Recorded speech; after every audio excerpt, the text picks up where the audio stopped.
É paternidade e violência. Já entrou. Uhum.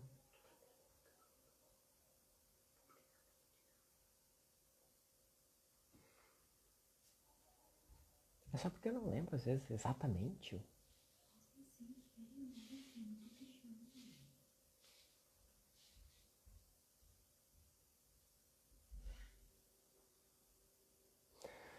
Oi, Saskia! Tudo bem? Que bom te ver por aqui! Que gostoso! Vai participar de um bate-papo hoje?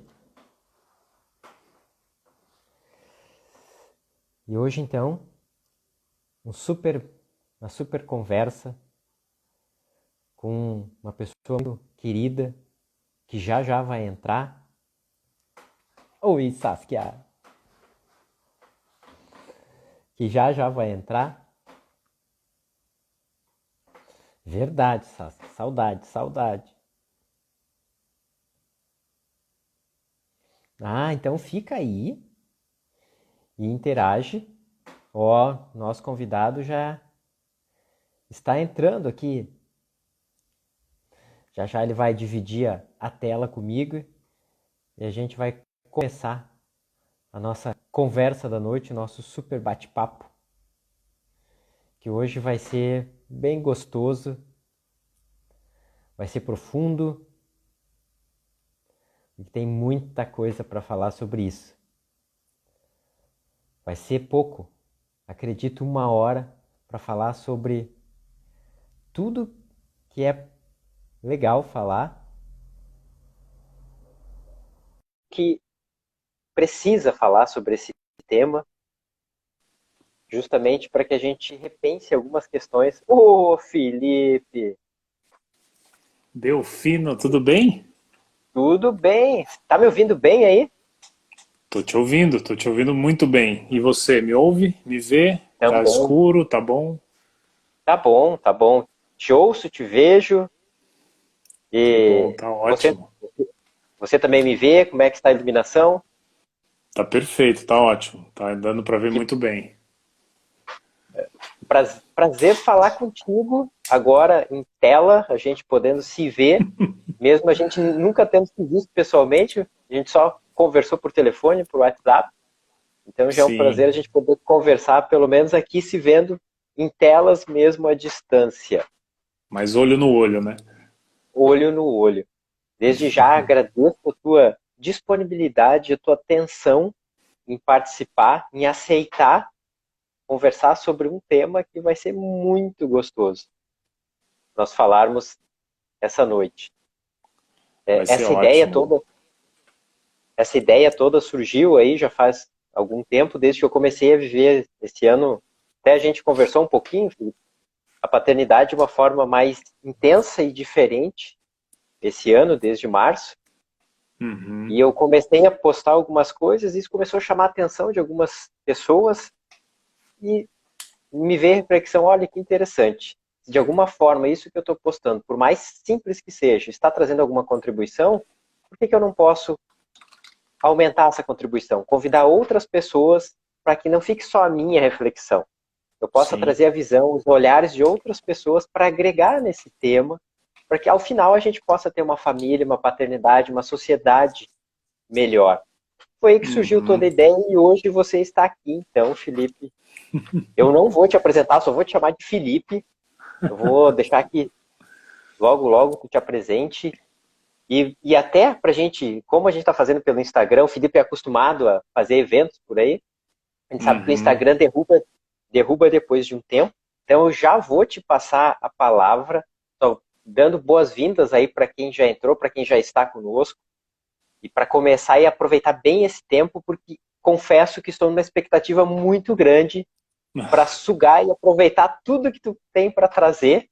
E a gente não montou nada, vai ser muito orgânico, natural. Então, todo mundo que entrar, fique à vontade para perguntar. Por favor, interajam, perguntem. Vamos explorar esse rapaz, esse ser humano que está aqui, que tem muito hoje para trazer para nós.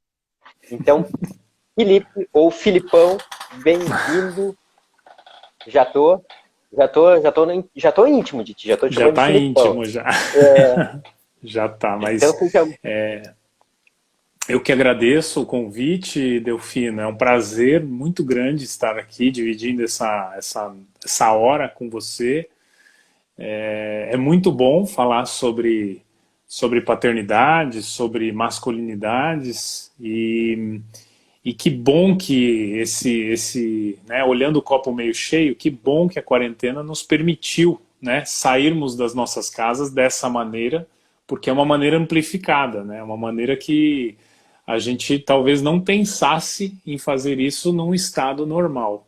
E eu também tenho usufruído desse aspecto, dessa pandemia, ido para as redes com, né, uma temática muito em cima da masculinidades, das novas masculinidades possíveis, da necessidade dos homens, de nós homens, nos desconstruirmos, né? E a desconstrução está meio em voga nesse momento, mas é porque a gente foi construído até inconscientemente com tijolos que hoje não fazem mais sentido. Então a desconstrução, na minha visão, é necessária para tirar esses tijolos e ao invés da gente construir um muro, a gente construa uma ponte que nos leve de encontro a outras pessoas, a outras pessoas que às vezes a gente até não percebia e não se atentava à existência.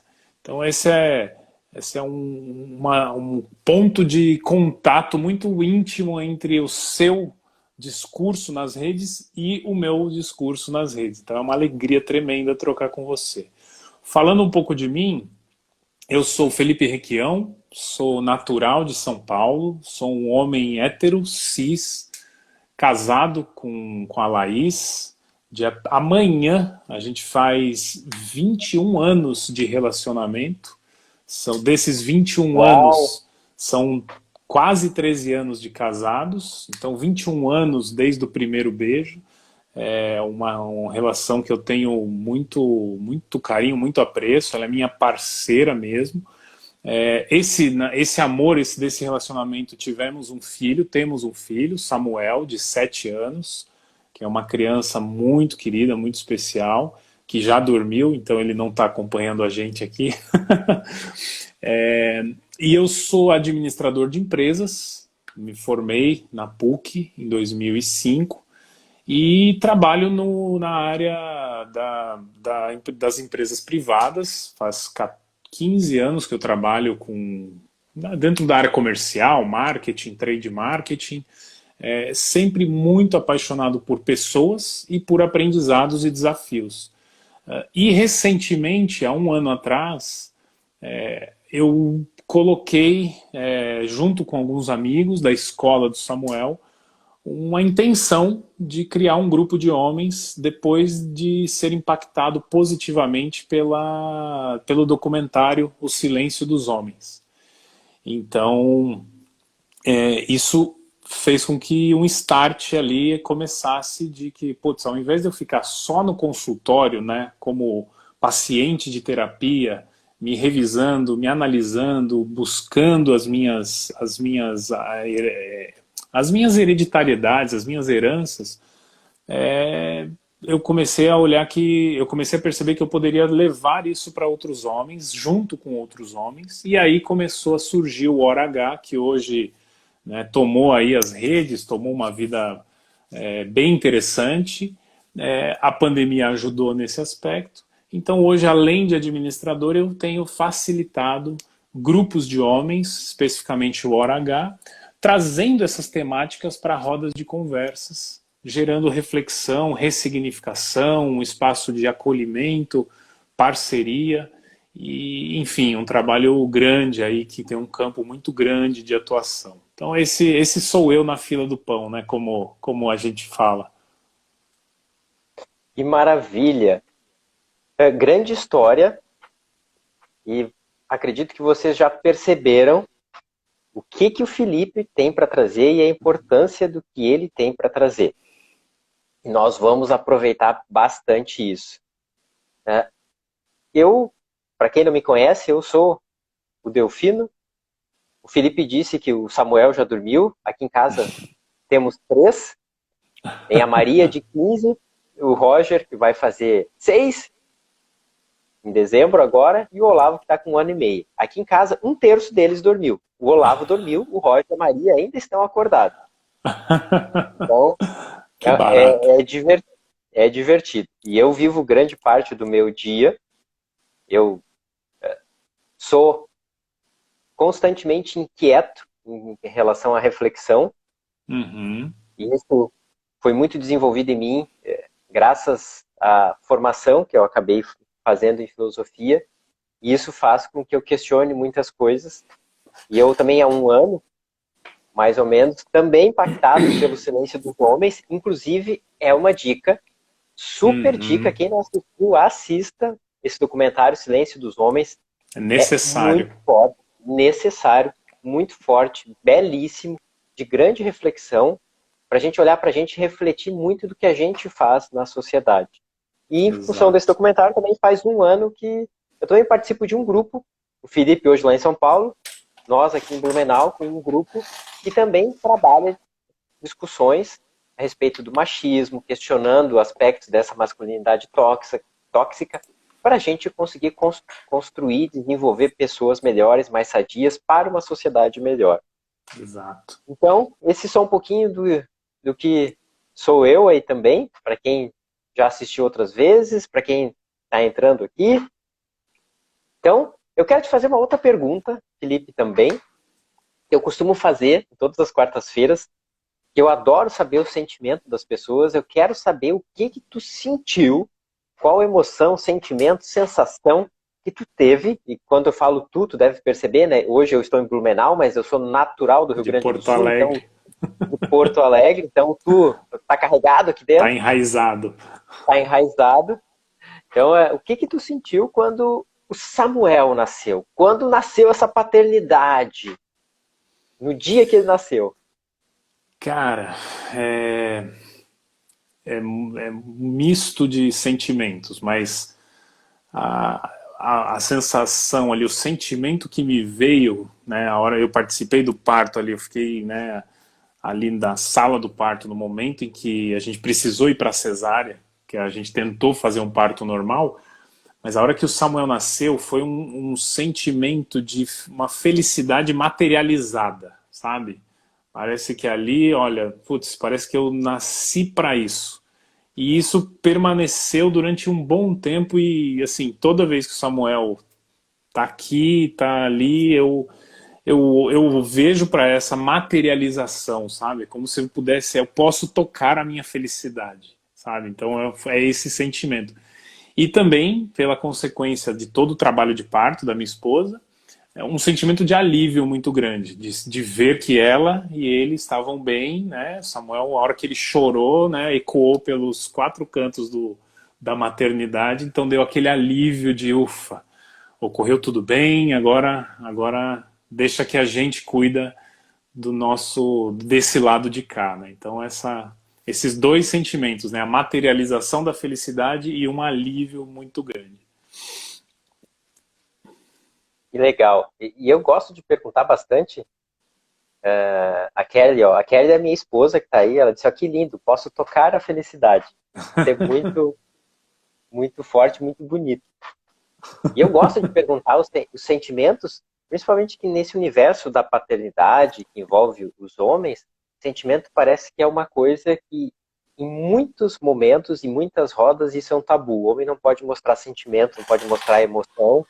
E, na Sim. verdade, isso é natural do ser humano, né? Não tem como a gente não mostrar. Neurologicamente, as emoções estão em nós, elas vão se manifestar, e a Perfeito. gente negar isso é querer negar o A ser própria humano, existência, né? a própria existência. Então, por isso que eu gosto de fazer essa pergunta, principalmente nesse universo da paternidade, porque a gente sente. Quanto Muito mais a gente bom. manifestar isso, mais humano e ser humano a gente se torna, e nessa relação de paternidade isso é fundamental. Sim. E, e como o nosso tema é paternidade e violência, até antes a minha esposa passou por aqui, e eu gosto de fazer esse negócio meio orgânico, e às vezes eu esqueço a formalidade da coisa. Até Fica perguntei para tranquilo. ela, assim, antes de tu entrar, Felipe, é paternidade e violência hoje, né? porque eu esqueci, eu sei que a gente vai falar sobre paternidade, eu sei que a gente ia falar sobre violência, mas era exatamente paternidade e violência, ou tinha mais algum complemento? São os dois, né? São os dois. É. Então vamos lá, já que o nosso tema é paternidade e violência, Felipe, por favor, agora eu quero te ouvir com muita atenção e eu quero receber as perguntas da galera aí. O que violência tem Tá, de relação com paternidade? tá. Eu vou pedir licença para você, Delfino, porque eu tô com o notebook aqui do meu lado, eu fiz algumas anotações, então, pessoal, se vocês me virem olhando para o lado, é que eu tô fazendo alguns pontos aqui. Mas essa é uma pergunta muito interessante e até meio contrassenso, né? Poxa, paternidade, que é uma coisa, né, sagrada como a masculinidade, o que tem a ver com a violência, né, que é tão oposta a esse sagrado, né? Então, e eu fui refletindo isso, né, desde que a gente vem conversando, só que isso tem vários recortes, né? Então, a violência, ela nasce porque existe um desequilíbrio sistemático entre as pessoas. Então, as pessoas, elas não estão em... Existe a máxima de que todo ser humano é igual, mas isso na prática não acontece. Porque, infelizmente, a gente tem, cada um de nós pertence a alguns dos muitos grupos diferentes, né, na nossa sociedade. A nossa sociedade foi se organizando em grupos e, por conta da nossa essência, alguns têm mais potência ou mais poder do que outros, né? Isso foi se consumando através dos tempos. E essas interações entre nós, os seres humanos, entre nós homens e homens e mulheres e tudo mais, ele tem esse pano de fundo, né? Então a gente se relaciona dentro de uma hierarquia de poder que é estabelecida desde que o ser humano começou a se organizar. Mas não é um poder de dentro, não é um poder com. Eu posso, junto com minha esposa, eu posso, junto com um grupo que pertence a outra região, a outra raça, a outra religião. Não, é um poder sobre, né, a necessidade do ser humano de exercer poder sobre outros grupos, outras pessoas. Então, por exemplo, a sociedade está dividida, né, ou entende as suas relações como homens têm poderes sobre mulheres, os adultos têm poderes sobre jovens e crianças, os patrões têm sobre os seus trabalhadores, os professores sobre os seus alunos, as pessoas brancas sobre as pessoas de cor, os cristãos sobre os judeus, os heterossexuais sobre os gays, as lésbicas e os homossexuais, aqueles que têm educação formal sobre aqueles que não têm uma educação formal, o rico sobre o pobre, aqueles que não têm problemas de deficiência física sobre os PCDs, portadores de deficiência, os nativos sobre os imigrantes, e isso permeia todas as nossas relações. Então, a partir dessa ótica, no momento em que eu me torno pai, ou que o ser humano, que um homem se torna pai, automaticamente esse gatilho inconsciente, hereditário, destrava na cabeça dele e ele passa a subjugar o outro, o ser que está sob a responsabilidade dele. E aí tem outros fatores que a gente vai falar aqui com quase toda certeza, que são as nossas necessidades não atendidas quando éramos crianças e que a gente, ao não trazer isso para a consciência, a gente repete esse padrão, que é um padrão que a gente vai vivendo num piloto de paternidade com violência sob essa ótica, uma perspectiva dessa hierarquização entre as relações humanas. O que você acha disso? Eu penso que tem bastante coerência nisso, tá? E quando a gente fala, a gente vive numa sociedade que isso está impregnado em cada um de nós, que é essa necessidade de poder e controle, de hierarquia, onde um se sente superior ao outro, e isso é o inconsciente coletivo. E essa existência desse poder e hierarquia, ele faz com que a gente desenvolva certos comportamentos justamente para dar conta dessa hierarquia e para responder a esse comando que é social, mesmo que muitas vezes isso nos traga sofrimento. Então, muitas vezes, quando eu sou violento com o meu filho, isso está me causando um sofrimento que naquele momento eu nem estou pensando, mas eu estou agindo sob um imperativo social que me foi colocado de que, principalmente, eu sou aquele que tenho que impor limites e os limites através da violência, mesmo que isso me cause um sentimento de dor, onde parece que eu não vejo outra possibilidade de trabalhar aquele ponto com aquele filho, com aquela criança, Sim. a não ser pela violência. Mas isso tudo em função dessa pressão. E não acontece só com os homens, acontece com as mulheres também. Mas exato. os homens, quando a gente está falando aqui, é uma coisa que é muito forte, até porque o homem tem esse sinônimo de poder, de violência, de força, que isso parece que precisa ser expressado contra outro ser humano, e principalmente nessa relação pai-filho, onde parece que a gente tem o poder sobre o filho. Ele obrigatoriamente tem que nos obedecer. Dizendo faz sentido, e um dos gatilhos, que eu tenho observado, né, e ouvido de muitos homens e de muitas rodas que eu tenho participado, de outros grupos, para a mudança da forma como eu exerço a paternidade ou a masculinidade é a paternidade. Então a paternidade, ela tem se tornado um grande motor, uma grande força motriz de transformação dos homens, e isso eu falo com propriedade, porque eu passei por isso, né? A partir do momento que eu e a minha esposa, o Samuel tem 7 anos, a gente planejou ter filho pelo menos uns 2 anos antes, que a gente começa com aquelas conversas, vamos ter, não vamos, e aí, estamos pronto, não estamos pronto. A hora que a gente, poxa, vamos, não, acho que cabe uma criança aqui na nossa relação. A hora que a gente decidiu isso, eu já vinha num processo de, mas que homem que eu vou apresentar para o meu filho ou para minha filha, né? Que pai que eu vou ser, que referência, eu quero ser uma boa referência, né? Eu quero repetir aquilo que deu certo dos meus pais para comigo, mas eu quero deixar aquilo que não deu certo para romper com esse padrão, com esse piloto automático e ser consciente nas escolhas que eu for exercer junto com o Samuel, né? Ou se fosse uma menina, com essa menina. Então a transformação, a revisão da masculinidade, ela é quase que empurrada para o homem no momento em que ele se vê diante da paternidade. É o que eu tenho observado e é como eu experimentei isso, né?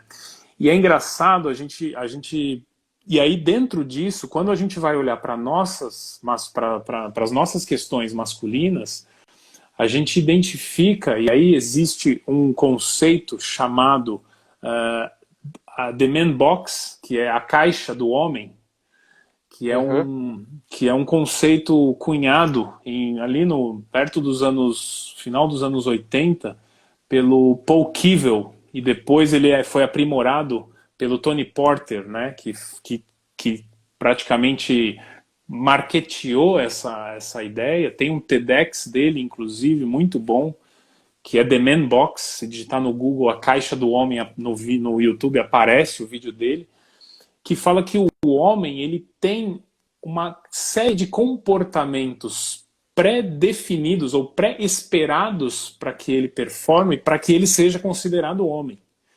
E é exatamente o que você trouxe na sua fala, né? O homem, antes de ser pai, ele é homem. Então, para ser homem, eu preciso me fortalecer enquanto homem, sendo bruto, sendo viril, sendo pegador. É o que se espera do homem, negando tudo que é feminino, não demonstrando fragilidade emocional, não me abrindo, não me expondo emocionalmente.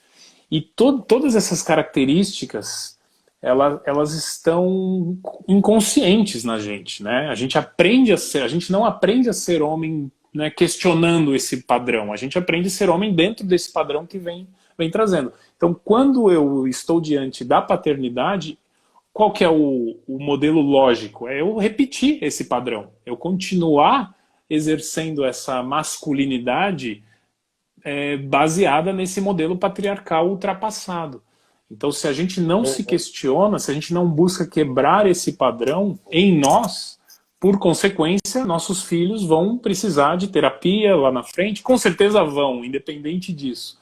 Mas é mais um fator de necessidade de análise, e são violências, né, que a gente vai fazendo. Porque o homem, ele tem que estar sempre certo, ele não leva desaforo para casa, ele não toma um não como resposta. Então, né, filho meu tem que me obedecer, filho meu... E aí você pode continuar essa frase com inúmeras agressões e violências que um homem que não tem consciência dessa caixa que ele está enquadrado vai repetir para as próximas gerações.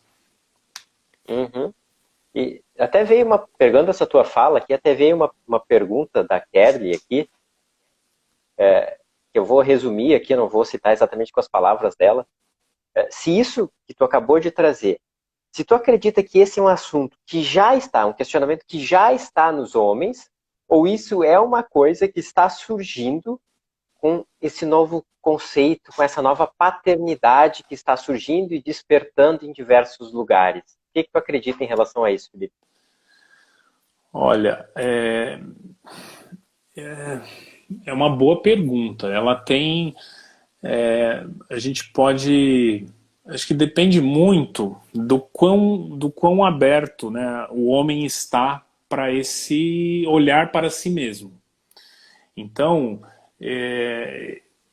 eu acho que depende muito do meio que esse homem viveu, que esse homem cresceu, né? Quais referências que ele buscou, que ele se encontra. Porque, como eu falei, como é uma avalanche, é muito mais fácil você ligar o piloto automático, porque é confortável para o homem, né? O homem é o único, numa relação heterossexual, num divórcio, a sociedade aceita que ele veja a criança uma vez a cada 15 dias e pague uma pensão de um salário mínimo, R$ 1.000 por mês. É aceito pela sociedade isso. Quando você está num parque, em qualquer local público, e uma criança está fazendo birra, está querendo chamar atenção, a sociedade aceita a pergunta de cadê a mãe dessa criança? Cadê o pai dessa criança? Não a mãe. A mãe pode estar lá, mas cadê o pai dessa criança? Também, né? Onde estão os pais dessa criança? Então essa é uma questão que eu acredito que a gente carrega, mas não é fácil e não é automático a gente acender essa luz, porque ela é dolorida, porque exige um trabalho interno de revisão, de desconstrução, de umas boas sessões de consultório de terapia. Até o grande Manuel Pinto entrou aí, O Manel. que é de um grupo, o Manuel, que é de um grupo, que é o Ser Cabra Macho, também que trabalha essas questões. Obrigado, Manuel, por participar aí. Ele trouxe uma reflexão que eu também não vou lembrar aqui exatamente as palavras, mas ele colocou que primeiro é preciso decidir paternar. E é um processo um verbo. de decisão. Que é um processo de decisão. Olha que interessante isso e que profundo. E Sim. muito, muito legal essas questões que tu colocou, Felipe, e elas me abrem um gancho para outra coisa que eu quero fazer uma provocação, até porque esses tempos eu tive acesso a alguns dados e eu queria, antes de falar sobre esses dados, de fazer uma provocação. Quando a gente fala de paternidade, violência, de que violência a gente está falando? Muito boa reflexão. Eu acho que a primeira violência que vem na cabeça é aquela violência tangível, né, visível, que você agride uma criança, bate na criança, né, num ímpeto de tentar fazer impor a sua vontade, né? Mas existem N tipos de violência, né? Existe a violência psicológica, em que você psicologicamente age contra aquela criança, taxando ela de incompetente, né? De indesejada, né? De burra, né? As comparações, né? Nós pais somos ótimos em comparar os nossos filhos com os outros filhos, com os filhos dos outros. E isso coloca na criança um sentimento de, poxa, quem está aqui que é responsável por mim, que é a minha referência, que é de quem eu dependo a minha vida, diz para mim que eu não sou desejado, que eu sou incompetente, que eu sou burro, que eu não presto. Olha o efeito que isso tem no médio e longo prazo para a saúde mental dessa criança, né? Então, eu não sou pai de um jovem ainda, né? Eu sou pai de uma jovem criança. Então, Samuel com 7 anos, as questões ainda são muito de já passou daquela fase de sobrevivência, né, do recém-nascido, da criança que está ali arriscando a sua vida a cada tentativa, mas eu imagino que, por exemplo, os jovens, quando eles vêm para o pai ou para a mãe, eles não precisam eles não querem muitas vezes informações ou conselhos, né? A maneira como eu busco exercer a minha paternidade, é a de disponibilidade de tempo, né? Uma disponibilidade afetiva. Para aí sim, a hora que eu estabeleço que eu direciono essa minha disponibilidade de tempo e de atenção para ele, para o Samuel, ele vai se conectar comigo, e aí eu me abro para ele, me vulnerabilizo para ele, né? Eu me coloco no mesmo patamar, né? Claro, eu sou uma criança mais velha apenas, né? Eu sou um pai que foi criança, só que eu fui criança há mais tempo. E eu falo, filho, não sei, né? Quando o sol não aparece. Cara, é uma coisa banal, mas se eu tento buscar uma resposta que eu talvez não para dizer que eu não sei, eu estou reforçando nele a minha necessidade de homem de saber tudo, de estar certo ou de ter Uhum. resposta para tudo. Então eu aceito falar, filho, não sei, vamos descobrir. De acostumar com essa palavra que não sei, que não tem nenhum problema, que está tudo bem não saber alguma coisa, né?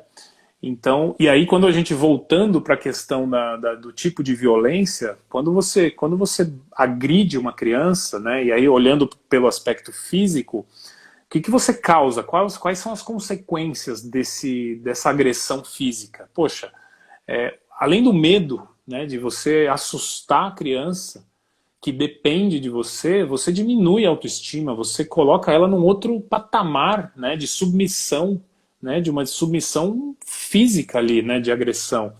E além disso, a criança ela aprende com a observação e a imitação.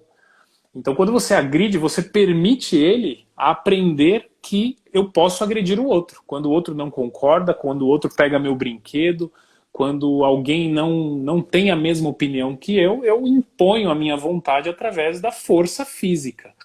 Então, é um aprendizado e que, né, e o paralelo disso também destrói a confiança da criança. Poxa, eu não posso discordar do meu pai ou da minha mãe, eu não posso ter uma opinião própria, né? Então, que tipo de confiança, com qual tipo de confiança essa criança vai crescer?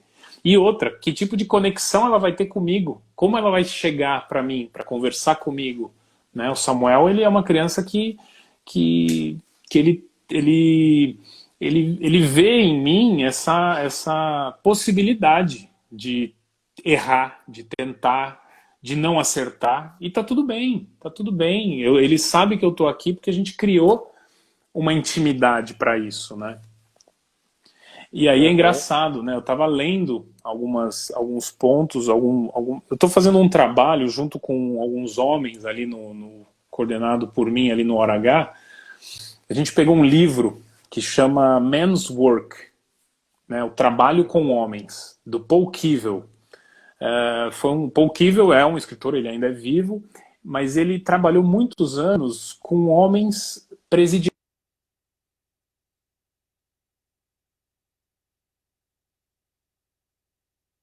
Felipe? Felipe? Estabilidade aqui. É aí contigo? Você me ouve?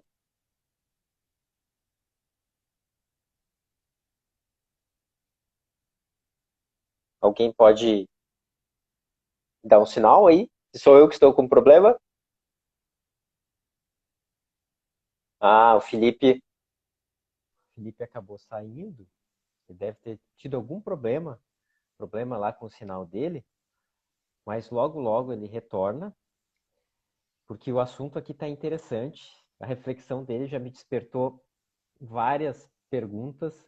Tem perguntas pendentes aqui que estão vindo no chat e que eu tenho, né, para reportar para ele, que na verdade a pergunta é para ele e para mim, para a gente dialogar sobre isso.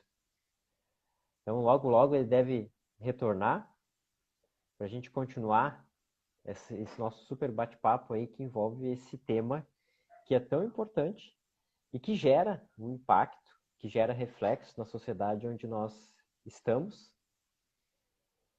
e que isso tem consequências seríssimas e que às vezes a gente procura remediar isso com remédios. Remediar com remédios é boa, mas talvez a gente tenha que trabalhar isso de uma outra forma, entendendo a raiz, a causa disso.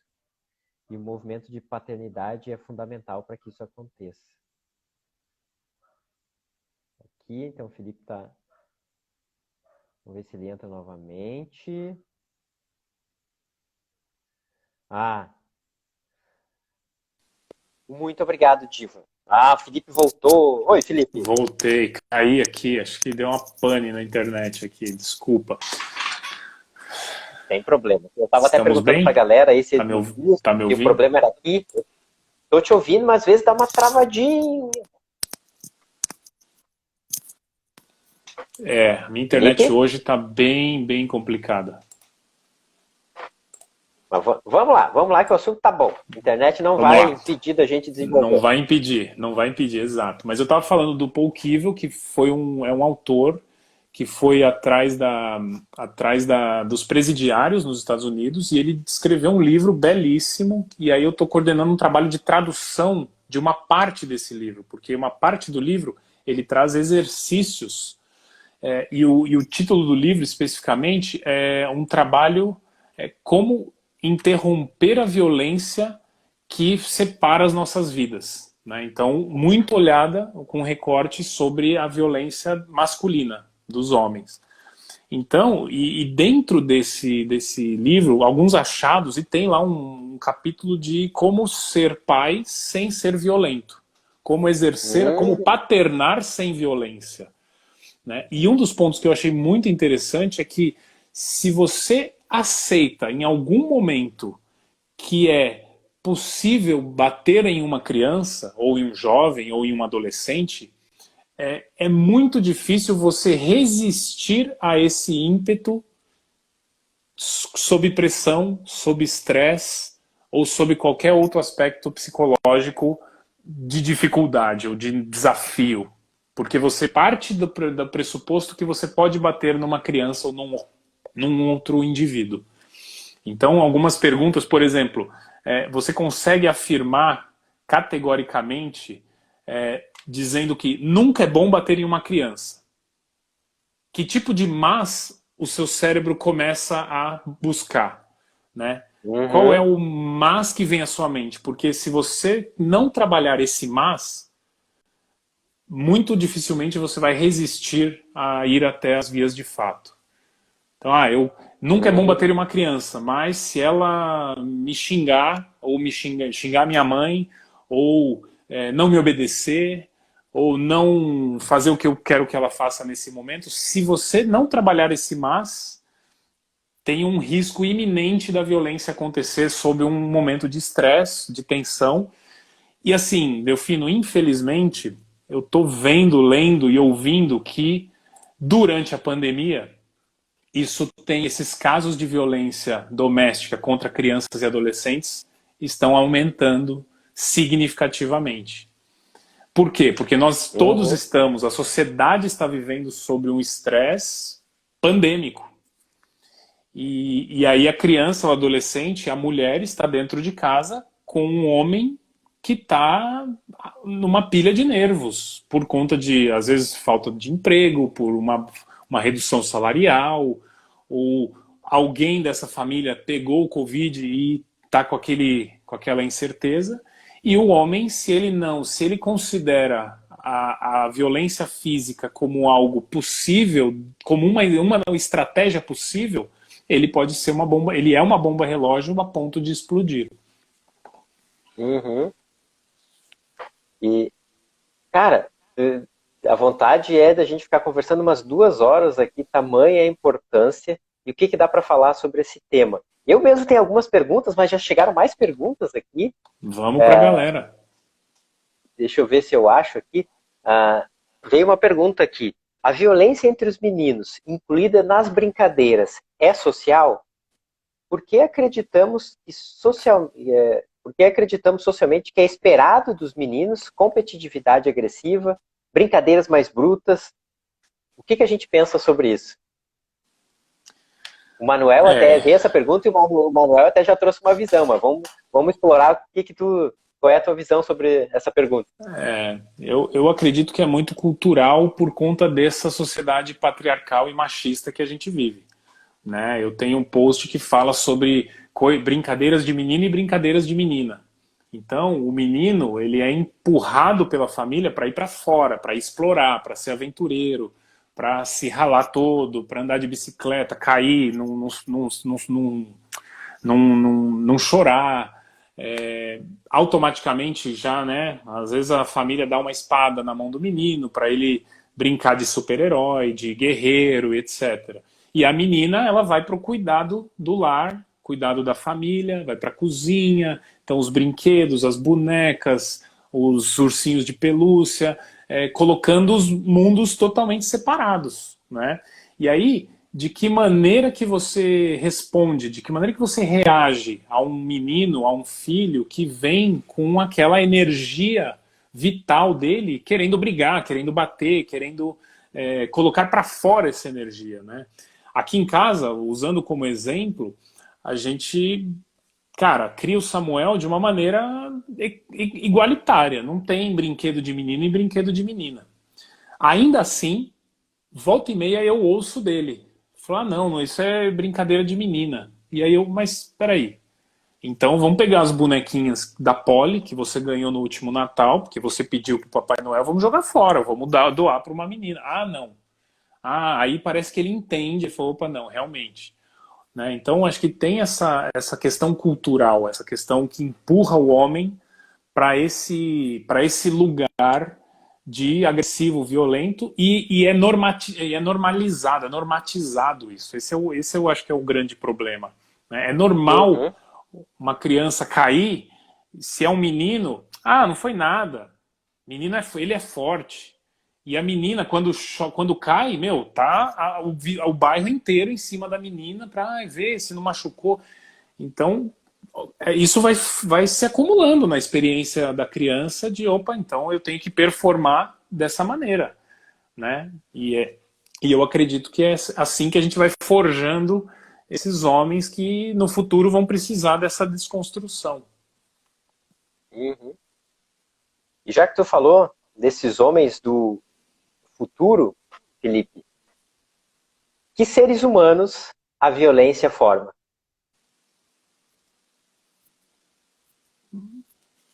Olha, na minha visão, são seres humanos cujas estratégias, cujos repertórios não são eficientes, mas eles ainda não percebem isso.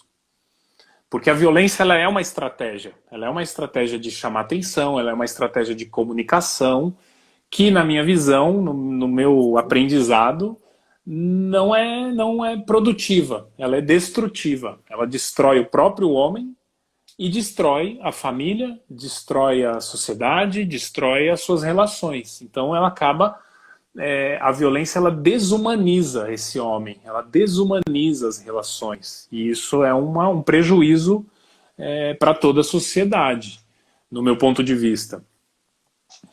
Uhum. E essa tua resposta foi fantástica, Felipe. E muito do que tu falou aqui, eu tenho uma anotação aqui no meu super caderninho, todo riscado, que eu quero pegar toda essa tua fala e essa pergunta, essa última pergunta e essa tua resposta e as perguntas que vieram antes também, para trazer um dado que corrobora isso que tu falou e tudo que a gente já falou até agora. Eu tenho dados aqui do Fórum Brasileiro de Segurança Pública de 2019, referente a 2018, que tu deve conhecer, onde eu vou trazer só apenas alguns dados aqui. Nós tivemos, em 2018, 263 mil casos de violência doméstica. Nós tivemos também 6 mil casos entre homicídios e feminicídios, onde 88% dos agentes causadores disso eram homens. Dentro de casa e são homens. Exatamente. Tivemos 66 mil casos de estupro, onde 96% dos agentes causadores, ou seja, quem cometeu a violência, homens. Segundo esse último relatório, a população carcerária do Brasil hoje é de 726 mil pessoas. Eu estou arredondando, tem quebrado. Tem os quebrados. 726 mil pessoas, sendo que 95% são homens. E aí, eu sei que muito pode dizer, mas é a condição social, é isso, é aquilo. Será? Nós temos uma população hoje no Brasil de 211 milhões de pessoas. As mulheres correspondem a aproximadamente 51%, 56%, e os homens, então, 44%. Por que os homens estão mais encarcerados que as mulheres? Será que não existe uma violência que alimenta isso, que faz com que o homem entenda que ele tem que ser violento para conseguir o que ele quer, essa ideia de superioridade, de poder, de dominação, e de que ele é superior a qualquer pessoa, onde isso começa com práticas em casa, quando nós somos crianças, isso vai sendo alimentado até que sejamos adultos violentos e que impomos essa violência contra qualquer pessoa. Então, aqui eu pego toda a tua fala e trago esses dados para dizer que a violência gera pessoas violentas, gera uma sociedade desequilibrada, gera uma sociedade violenta, uma sociedade perigosa. E por isso eu quero encerrar aqui, porque a gente já está quase no final, Felipe, e é muita coisa para falar. É muito rápido. Eu quero te fazer uma super pergunta aqui, que é se existem dicas práticas, alguma coisa que tu possa trazer para a gente exercer uma parentalidade sem violência. Todos esses dados são muito assustadores mesmo, mas e é bom que eu, você, Manuel, o Papo de Homem, o Homem Paterno, tantos outros homens estão falando sobre esse assunto, né? E a gente precisa usar essa possibilidade para falar coisas boas, né? Para trazer essas mensagens. Então, eu acho que assim a gente consegue, né, um a um, individualmente, mudando o nosso próprio pensamento e contribuindo com a mudança do pensamento do nosso semelhante. E aí, sobre essa sua pergunta, é muito interessante porque nesse estudo que eu estou fazendo sobre esse livro, The Man's Work, ele traz aquele capítulo sobre a parentalidade sem violência. E no final, o último capítulo, porque tem toda uma construção lógica da formação da violência, e ele assume essa mudança, essa possível mudança do homem quando ele se depara com o seu próprio filho ou sua própria filha. E aí ali o último capítulo encerra com um exercício reflexivo, com 22 perguntas sobre essa parentalidade sem violência. É possível? Então aqui, eu vou trazer aqui porque o exercício é muito mais da gente olhar para a nossa história e para dentro das nossas crenças do que sair fazendo uma receitinha de bolo em 7 tópicos. Então as pessoas que estão aqui nos vendo ao vivo e as que vão ver depois esse nosso bate-papo, é bom que tenham, eu não vou passar pelas 22, mas eu separei algumas que são muito marcantes.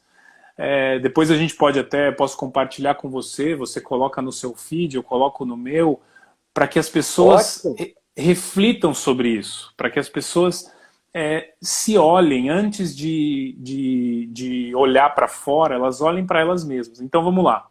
Primeiro, houve espancamento, molestamento, né, tapa, surra ou qualquer outro tipo de disciplina física na sua família quando você era criança?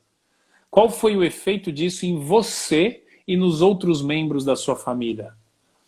Reflita sobre isso. Você sente que recebeu tanto amor e incentivo quanto necessário para você quando você era criança? Existem maneiras pelas quais você deseja que seus filhos cresçam com mais amor e incentivo do que você recebeu? Né? Aquela questão da correção, não correção, mas fazer diferente. Ou o que você. Né, na mesma pergunta, o que você pode fazer para dar a eles essa atenção? Né? Eu brinco dos 12 minutos. Né? Um dia eu estava aqui trabalhado, focado, cheio de reunião, preocupação na cabeça, minha esposa precisou sair. Eu fui tomar uma água na cozinha, meu filho me viu e falou: papai, você parou de trabalhar? Naquela expectativa, né? Os olhinhos brilhando, nossa, meu papai terminou, tal. Eu falei, não, eu tinha 12 minutos até a próxima reunião. Eu falei, filho, papai tem 12 minutos. Aí ele, vamos brincar? Eu falei, vamos. Aí eu peguei esse celular, coloquei o cronômetro, contagem regressiva, 12 minutos, falei, papai vai por 12 minutos. Liguei, a gente ficou 12 minutos jogando bexiga pro ar. Batendo a bexiga pro ar, não podia deixar cair no chão. Terminou os 12 minutos, tocou. Samuel não reclamou, ele é uma criança que é super compreensiva, entende. Deu os 12 minutos, eu voltei pro meu escritório aqui onde eu tô. Ele veio atrás de mim. Ele tinha feito esse desenho aqui, ó.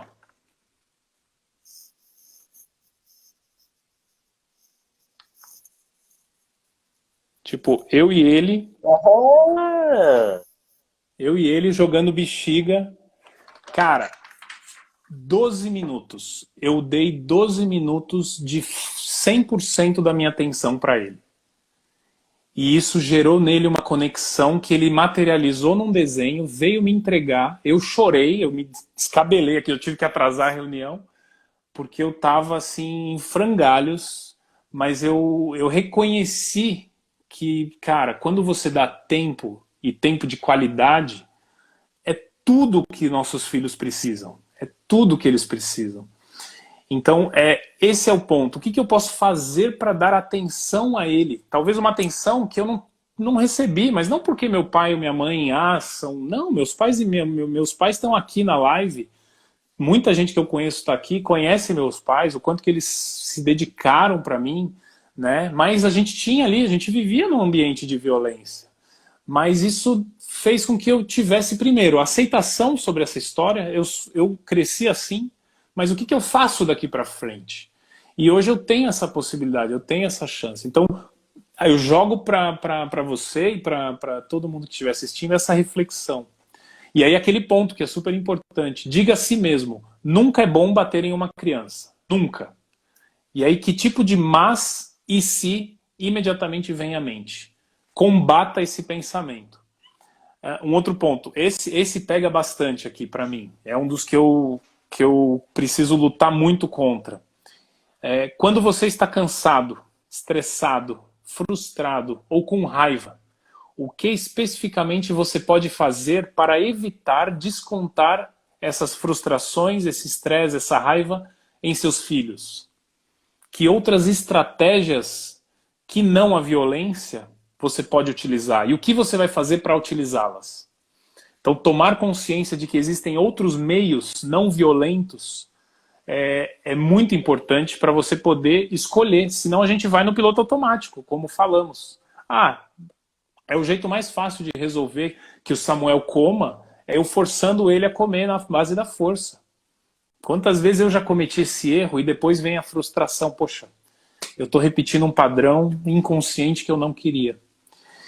E aí, respondendo a essa pergunta, o convite do Paul Kivel no livro é fazer uma lista dessas maneiras alternativas e estabelecer esses limites e definir qual eu vou usar. Quando eu estiver estressado, qual que eu vou usar?